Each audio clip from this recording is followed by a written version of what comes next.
Hi everybody, this is the Football Hut, the amazing, spectacular, terrific, the great one, the People's Champion, your host of Hut, and welcome back to the Football Hut. I hope you like this video, and subscribe. I am not a happy camper. As you know, I'm a Giants fan, and I am not happy, because this is a team that is quite frankly terrible. And I have a bad feeling about Week 5 against the Dolphins, a team that has a high-powered offense, and they're going to be going up against a team that really is terrible defensively and doesn't really score a lot of points. So this has a chance to be one of the worst games of the season. Now,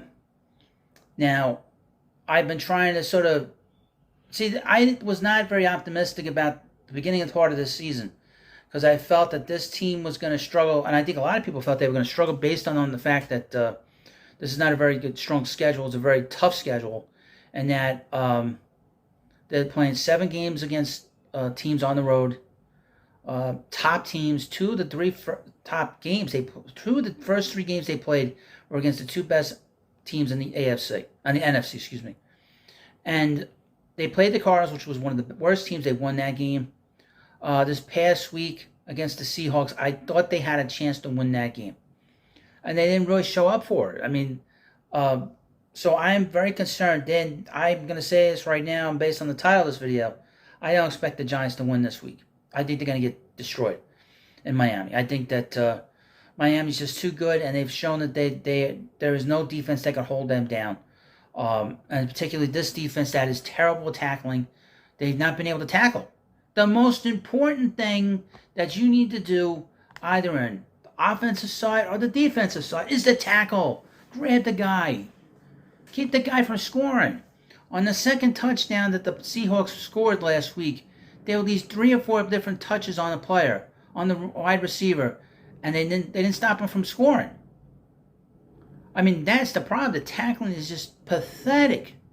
Pathetic. About as bad as you could possibly get from a team that was going in with some expectations to be pretty decent. This was a team that had a chance to be good, and to play hard and do whatever they needed to do. Now, obviously, they've been dealing with injuries. Andrew Thomas hasn't been there. Saquon Barkley's been hurt since the second game of the season.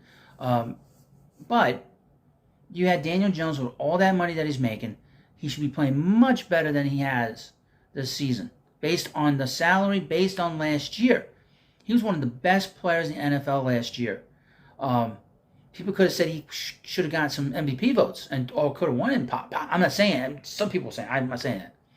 But you have a team that was going in with some expectation, but just the expectation to play hard, play smart, tackle. Like, you can't tackle.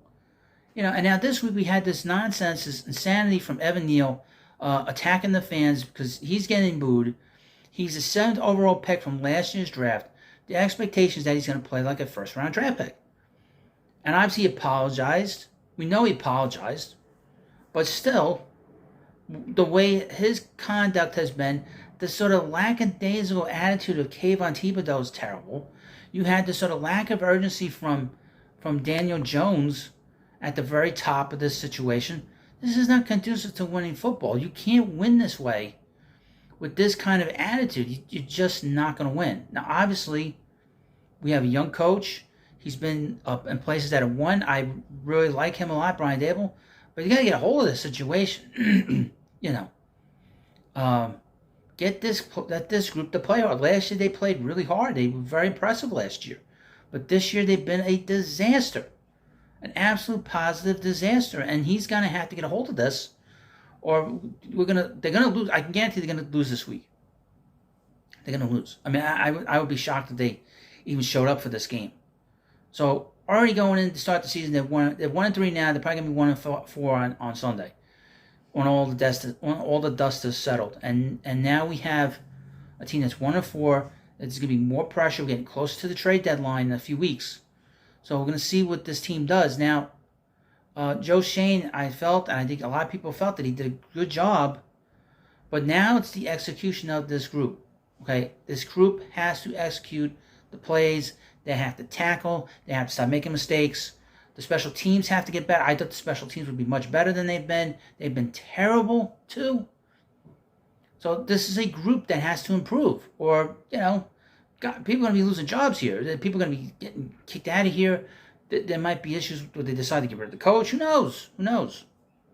But this is not a great start to the season, and they've been outscored so bad. I mean, and at home, and at MetLife Stadium, the Giants have been outscored 64-3. Now you can't win. You can't win unless you score points, and they play terribly at home. I mean, as bad as it gets. So you let me know. I don't know what's going to happen, but I'm just telling you, I think they're going to lose on Sunday against the Dolphins, and that's just how it is. That's the bottom line.